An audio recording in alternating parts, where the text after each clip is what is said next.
Teman-teman semua, Assalamualaikum warahmatullahi wabarakatuh. Pada kesempatan kali ini, kami dari tim matadata.online akan menjelaskan tentang bagaimana agar website kampus atau website sekolah itu bisa lebih mudah ditemukan di mesin pencari saat orang mencari informasi tentang kampus.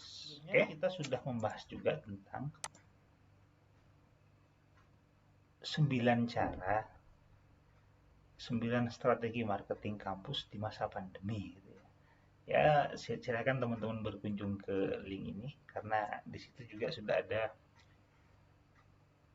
tutorial dalam bentuk teks dan tutorial dalam bentuk video juga insyaallah ya. Oke. Yang akan kita bahas hari ini adalah promosi kampus, khususnya website. Bagaimana bisa agar lebih mudah ditemukan di pencarian Google. Singkatnya begini. Kita coba cari kampus komputer misalnya. Kampus komputer ya. Nah, ketika orang mengetikkan kampus, kata kunci kampus ini, kita ingin website kita itu muncul di halaman pertama ini. Ya paling tidak di halaman 1 atau 2 maksimal ya. Karena biasanya jarang orang itu bisa browsing sampai ke halaman 10 ini. Biasanya dia berhenti di halaman 1 dan 2. Jadi idenya adalah bagaimana caranya agar kampus kita itu, websitenya maksudnya, bisa lebih bisa ditemukan di awal pencarian Google. Tuh ya. Langsung saja teman-teman bisa cari artikelnya ini ya di matadata.online ya ini. Terus kemudian ada di blog, menunya ada di blog ini. Kemudian pada menu blog itu kita langsung pada kategori terus pilih promosi online. Pada saat tutorial ini dibuat sudah ada 7 artikel ya. Namun insya Allah nanti akan kita update terus yang berkaitan dengan promosi online ini. Oke, langsung saja, langsung dicari masuk pada artikel ini. Promosi kampus ini ya, kita asumsikan sudah masuk. Nah ini, kita awali pembahasan pertama, promosi kampus website kampus mudah ditemukan di internet. Oke, kenapa website kampus itu harus dioptimasi? Jawabannya adalah ilustrasi berikut ini. Dunia internet seperti hutan belantara, isinya banyak, mulai dari tanaman, rumput, dan hewan, pepohonan, dan lainnya. Website seperti isi dalam hutan belantara itu. Dari hewan yang kecil, hewan yang besar, hewan yang berbahaya, sampai jenis-jenis tumbuhan dari yang kecil sampai yang besar. Itu teman-teman ya. Itulah dunia internet. Kemudian apa hubungannya dengan optimasi website? Nah ini. Kemudian kita ingin cari kayu jati emas yang sudah berumur 10 tahun di hutan itu. Uniknya, kalau di internet itu mencarinya itu bukan dengan masuk ke semak belukar macam-macam, bukan. Bukan masuk ke gua, diangkat batunya, dicari apa ada, bukan. Beda pencariannya. Pencarian kalau di internet itu menggunakan kata kunci. Ini sangat penting ya. Kata kunci ini sangat penting banget. Nanti kita bahas di bawah. Katakanlah kita mau mencarinya itu dengan menggunakan kata kunci nih. Kayu jati 10 tahun. Coba kita langsung cari.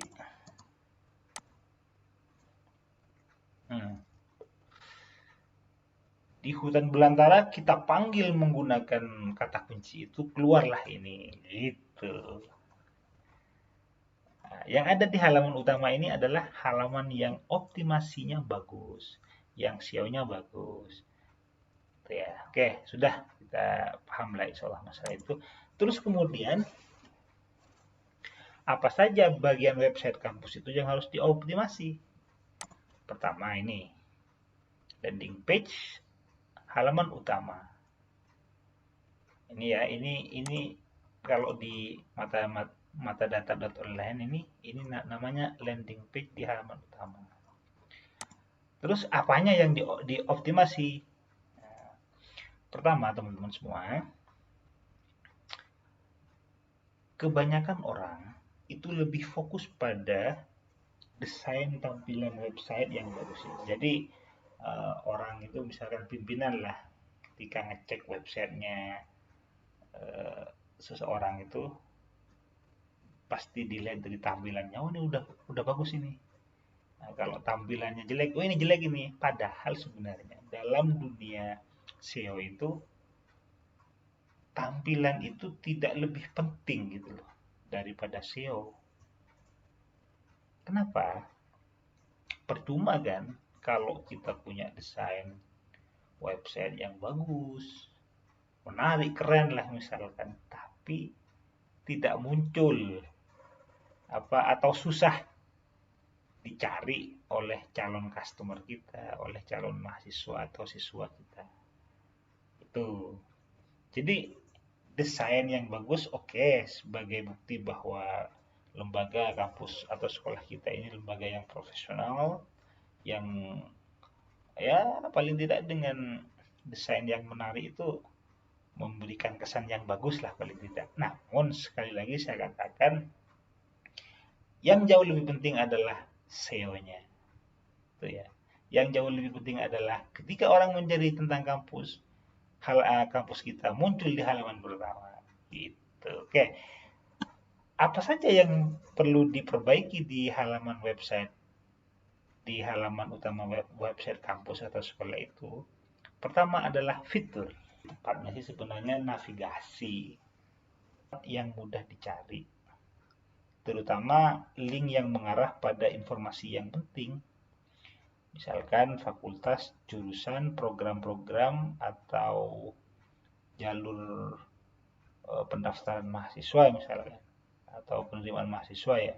Itu jangan sampai susah ditemukan, karena itu yang pasti dicari oleh orang ketika mencari kampus itu. Contohnya kalau di websitenya Matadata ini kan, ini produk misalnya sudah langsung muncul di sini kan. Itu ya, itu yang pertama. Jadi menu navigasinya itu harus mudah ditemukan lah, dan mewakili semua unsur-unsur penting lah di saat di kampus itu. Terus kemudian halaman selanjutnya yang dioptimasi adalah halaman fakultas.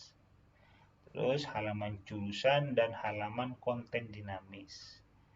Apa itu halaman konten dinamis? Adalah halaman yang berisi tentang kegiatan-kegiatan kampus, mulai dari kegiatan dosen, mahasiswa, ataupun berkaitan sama alumni. Harus diupload semuanya, karena semakin banyak kita upload kegiatan itu, semakin menginformasikan kepada orang, kepada publik, bahwa kampus kita itu kegiatan yang banyak. Ini satu bukti kampus kita itu bagus, dinamis kan gitu. Nah, ini konten dinamis itu termasuk hal yang harus dioptimasi. Terus mana prioritas di semua bagian di atas? Halaman kampus, kalau kita ambil skala prioritasnya itu 1 sampai 10, halaman kampus itu minimal 9. Ya, kalau bisa 10 gitu, berarti full ya. Fakultas bisa di lebih rendah lagi. Kenapa? Karena fakultas ini sebenarnya memuat informasi umum. Karena informasi yang sebenarnya ada di jurusan. Jurusan ini nilai optimasinya harus sama dengan halaman utama kampus. Kenapa? Pada dasarnya orang yang mau masuk ke jurusan tertentu, ke kampus tertentu itu sebenarnya mau masuk ke jurusan, karena di jurusan itulah ilmu yang dia cari, katanya gitulah ya. Jadi itu, oke. Semoga bisa dipahami ya. Selanjutnya, bagaimana cara mengoptimasinya? Yaitu dengan SEO. SEO itu ada dua, ada SEO on page sama SEO off page. Nah, pada pembahasan kali ini akan fokus pada SEO on page. SEO on page itu bagian-bagiannya ada ini. Ada di skema ini, ada sekitar 10 bagian. Insya Allah sudah mewakili, walaupun ada sih yang lebih detail lagi, Tapi insya Allah sudah unsur yang ke-10 ini sudah mewakili lah SEO on page. Oke, kita lanjut ke pembahasan ini, kata kunci. Headingnya, judulnya, semua berasal dari kata kunci. Kalau kita lihat ilustrasi di atas, kita mencari sesuatu di hutan belantara itu kan mencarinya dengan kata kunci kan. Berarti kata kunci itu penting. Kita harus meriset dulu kata kunci yang bagus yang berkaitan dengan kampus. Risetnya itu bisa dengan disandingkan dengan kompetitor, kita pakai tool audit SEO misalkan, atau ya yang paling mudah lah yang gratis, kita bisa lihat trending di Google Trending ya. Oke, saya asumsikan bahwa kita sudah menemukan satu kata kunci yang bagus untuk dimainkan di website kita. Nah, ini kata kuncinya adalah Kampus Bonafit di Kota Malang. Di Malang ya. Coba kita cari Kampus Bonafit di Malang. Coba cari di Google.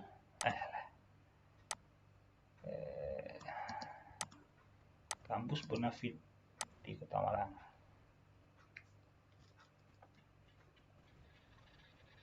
Oke, maaf agak lemot. Nah ini ya, Kampus Bonafit di Kota Malang yang muncul ini. Kalau pakai kata kunci ini, tapi kan belum tentu juga orang pakai kata kunci ini ya. Makanya kita harus tahu yang tren diketikkan orang itu apa kata kuncinya kan. Oke, katakanlah kita putuskan bahwa Kampus Bonafit di Kota Malang ini adalah kata kuncinya. Kemudian harus diapakan? Kata kunci ini harus muncul di judul, yakni di judul postingan ya. Kalau di sini ini namanya judulnya. Harus masuk di situ. Terus kemudian setelah judul itu ada paragraf pertama. Jadi kata kunci yang kita pilih harus masuk di paragraf pertama. Contohnya ini. Nih, saya pilih promosi kampus. Di sini juga ada promosi kampus. Ini judulnya, ini paragraf pertamanya. Ya. Terus kemudian harus juga masuk di subheading. Subheading itu ya subjudul gitu kan, kayak gini namanya subheading. Ya tidak perlu banyak juga, ada satu juga lah, misalkan ada satu subjudul yang ada unsur kata kunci yang kita pakai. Kemudian panjang teks dalam sebuah postingan itu setidaknya atau minimal terdiri dari 350 kata. Ya, terdiri dari 350 kata. Lebih panjang lebih bagus. Hal bagian penting dalam SEO on page yang harus kita perhatikan itu kata kunci harus masuk di meta description. 3 cara membuat telur asin, ini judulnya. Terus kemudian di meta description-nya membuat telur asin memang butuh. Berarti kata kunci yang dia target itu telur asin, karena telur asin gitu ya. Tuh ya teman-teman ya, ini namanya meta description. Kemudian Slack. Slack itu ini alamat URL ini namanya Slack. Tapi biasanya Slack ini sudah secara otomatis di generate, jadi kita nggak butuh membuatnya manual gitu kan. Selanjutnya terakhir itu internal link sama outbound link. Apa ini? Dalam konten ini harus memuat link yang menuju ke website itu sendiri sama link yang menuju ke websitenya orang. Contohnya postingan ini berada di salah satu artikel matadata.online. Apa contohnya yang external link atau outbound link ini? Misalkan di sini SEO on page. Kita cari SEO on page di sini. Katakanlah begini ya, SEO on page. Nah, katakanlah ketemu apa ya? Yalah SEO on page. Kita ambil backlink ini kita buka, terus kita masukkan di sini sebagai external link. Oke gitu teman-teman ya. Semoga bisa dipahami. Mohon maaf kalau keterangannya mungkin tidak runtut ya. Yang penting setidaknya teman-teman walaupun tidak semuanya yang saya jelaskan bisa dipahami semuanya mungkin, paling tidak adalah gambaran. Pertama gambarannya bagaimana cara mengoptimasinya, kemudian apa saja yang dioptimasi, insya Allah sudah ada ya. Ya kalau misalkan masih belum puas dengan apa yang saya jelaskan, bisa googling di tempat yang lain. Oke? Terima kasih, semoga bermanfaat. Assalamualaikum warahmatullahi wabarakatuh.